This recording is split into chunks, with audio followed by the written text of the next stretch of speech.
Good morning, guys. We're going to be doing a budget build. So I do budget builds generally in my playlist. I don't remember where exactly it is, but I want to do one budget build. We're going to do Intel because I don't generally do Intel. I generally do AMD. So we're going to do Intel. I believe I want to set the budget to $1,000, but I kind of want it to be less. Like somewhere in between $800 and $1,000, somewhere in between there. And this is just the PC. This is not going to be like the peripherals or any of the monitors or anything like that. It's just going to be the PC, but I want it to be less than $1,000. Hopefully we can get it to like $800. I know you can build a PC right now for a lot cheaper. If we go super budget, we might be sacrificing some performance unless you're just playing like AAA titles, Rocket League or Valorant or something like that, games that aren't super intensive. So let's hop onto my computer and I will show you guys kind of what I pick, and then I'll go over why I picked it as well. So let's hop into it. Alright guys, so we're on my computer right now. As you can see, I got some tea right here, green tea, and it is hot as heck right now. So we're gonna leave that alone for a second. We're gonna go pick a CPU. So we're gonna go Intel, which is what I said we were going to do. Budget-wise, so Intel has a ton of options for CPUs. I know AMD doesn't have as many. We could go 12th gen. We could go for this 12100F, which is actually only $187. Or we could go for a 10th gen Intel chip, which is $79.98. So I mean, you get, if you want to go super budget, I would probably go for the 10100F, but I think I'm going to go for the 12100F just because it is newer. I know the boards are a little bit more expensive, but I think we can find something within this budget and keep it under at least $1,000. I want to make it around 800, but I think we're going to push it to 1,000. So this is not going to be a very hot chip. It is, let me go back here. Only 4 cores and 8 threads. It has a pretty low boost clock, so I mean we're not gonna need something that's crazy. I mean even like a Hyper 212 would work. The only reason I don't really choose these a lot of the time is because they really shouldn't be like $50. They should be like $30 to $25, and it fluctuates a lot with them. Drag this down here. We want something that's around, I think $40 is about the max we want to spend. We could go for this Deep Cool Gamex Scythe Shuriken, some Naruto stuff right there. We got this Arctic Freezer 34. Let me look at it real quick. I mean, it's not a bad cooler, and we're not going crazy on aesthetics. I don't want to go super cheap with like a $20 cooler. I mean, I definitely feel like this could get the job done, but I feel like we should get something that's a little bit better. We could go for this Deep Cool Pure Rock. It's about $40. Go for this Be Quiet Pure Rock. So we're currently at $147.89. So Motherboard. So the difficult thing about motherboards right now for 12th gen is that they're just all super expensive. I mean, we could go for this Gigabyte motherboard. We could go build a micro ATX build.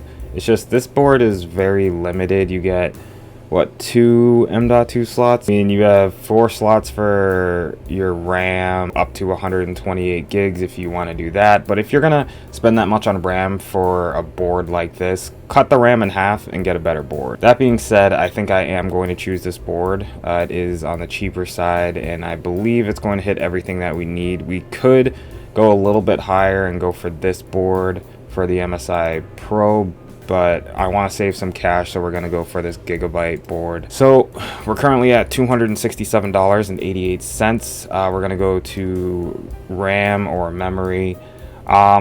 We just need a cheap kit. I want something that is less than like $50 or around $50. So we could go for this Silicon Power. There's this T-Force Vulcan. Silicon Power ones really aren't bad RAM. They got this Patriot Viper, which is actually super cheap, and it's $41.99. And it's only 8 gigabytes, so we're actually gonna go we want 16 gigs.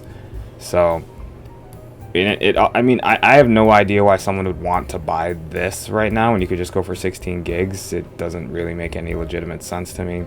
But We're going to go for the silicon power one.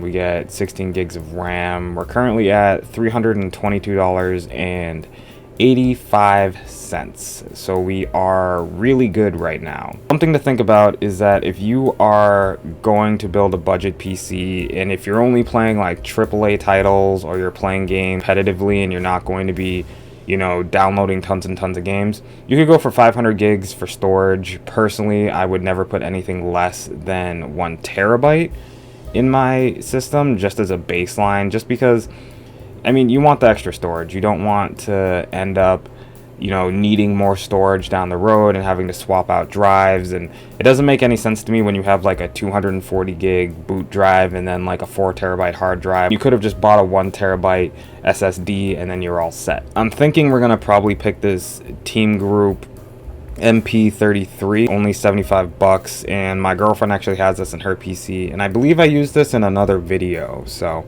it's a really good drive, hasn't had any issues from it, and it is 1 terabyte and has a 5-year warranty on it. So we're currently at $397.83. Budget wise, you could go AMD or you could go Nvidia. I'm assuming that you're just going to use this for gaming. You're not going to be streaming. If you're going to be streaming, you're going to want something that's more powerful. Something like a 12600. You want a better motherboard, faster RAM, more than likely more RAM. And then extra storage as well, just if you decide to save your videos and stuff like that. But I'm thinking maybe like a 3050 would do really well in this build. 20 series, just because the 20 series right now you can get for more than what you would get at 3000 series. So it doesn't really make any sense to do that. But I'm thinking maybe this 3050, or you could go for like a 6600, which is $335.99. So you could go either way with this. I'm thinking we're gonna go for this 3050, which is $329. It's just a little bit cheaper. So we're currently at $727.82, and we still need a case and we still need a power supply. This whole build is not going to draw a lot of power. The estimated wattage for this is 313 watts. I think you could get away with like a 500 watt power supply, maybe a little bit less. I probably wouldn't go any less than 500 though. So let's choose a power supply and go like 500 watts. So they got this deep cool one.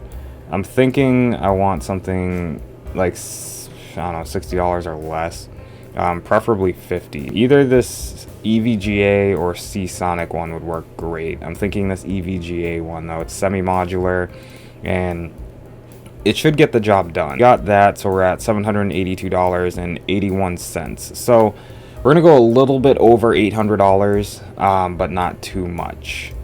So we want a micro ATX case, and this is actually something I wanted to talk about.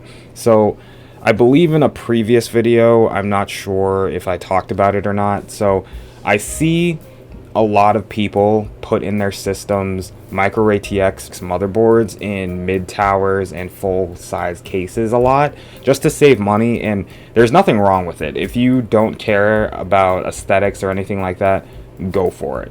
But you're really limiting yourself in the amount of expansion you can do with your motherboard with a micro ATX motherboard and an ATX case, because you can have a lot more motherboard. You get more slots for SSDs, you can add extra things to the motherboard, you can add storage. I mean, there's just a ton of things that you can actually do with a ATX board, whereas if you go with a micro ATX board, there's limiting factors. But if you're just somebody that plays regular games, or you don't need like tons of storage or tons of space in your case, go for it. I actually helped Jackie build her PC in a micro ATX motherboard and a micro ATX case, and she loves it. It's smaller, and I personally would have just built my system like that, but I just need more space because I'm swapping out parts a lot, especially hard drives and stuff like that. So that's something to think about, but I see a lot of people do that, and I mean, you're left with like a sizable gap between the bottom of the motherboard and the case if you go with an ATX case and the micro ATX board. Ugly when it comes to cable management, but you do save some money, so it's kind of like, what do you really want to do? You can also get fairly cheap regular ATX motherboards, so it's kind of like, why are you cutting costs that way when you could cut costs by maybe going with a cheaper case, or going with a cheaper power supply or going with like a non-modular power supply versus a fully modular power supply. It just doesn't make any legitimate sense to me, but I digress. So we're gonna choose a case, and that was just my little rant right there. Go for this Cooler Master Master Box. I know tons of people use this case. It's not the prettiest case, but it is only 50 bucks, and I think this would actually work really well for what we're looking for. It's not too expensive. It does have decent airflow from what I know, so we're gonna add this in, and it looks like it comes with 3 RGB fans as well. I think it might actually only come with 1 fan, and then you have to add 2 additional fans. So it's not the end of the world. We're currently at 832.80, and you can add in 2 extra fans. So let's go to case fans.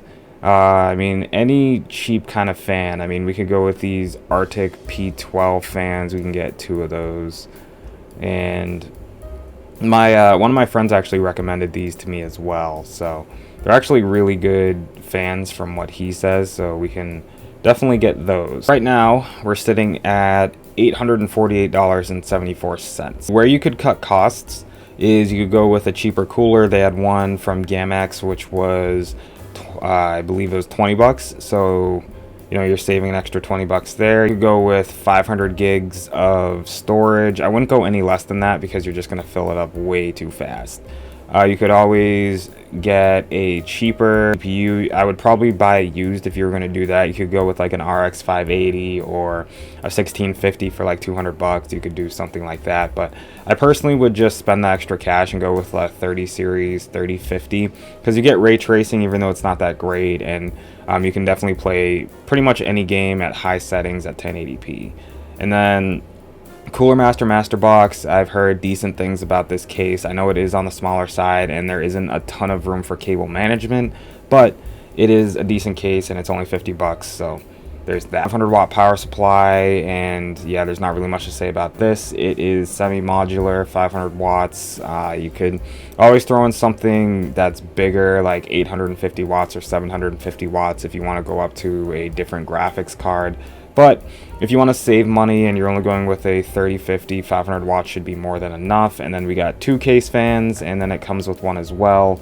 You got the 12100F, which has 4 cores, 8 threads. It's a decent processor, and you should be able to drive pretty much any game that you want on this. Just wanted to hop on here and show you guys this super budget build. I think that you could pretty much just go straight out of the box with all this stuff and just build it, and you'd be gaming within a couple hours, and it would be great. So yeah, I really hope you guys enjoyed this video. Make sure to like, comment, subscribe, push the bell button, all that fun stuff, and I'll see you guys in the next video. Peace.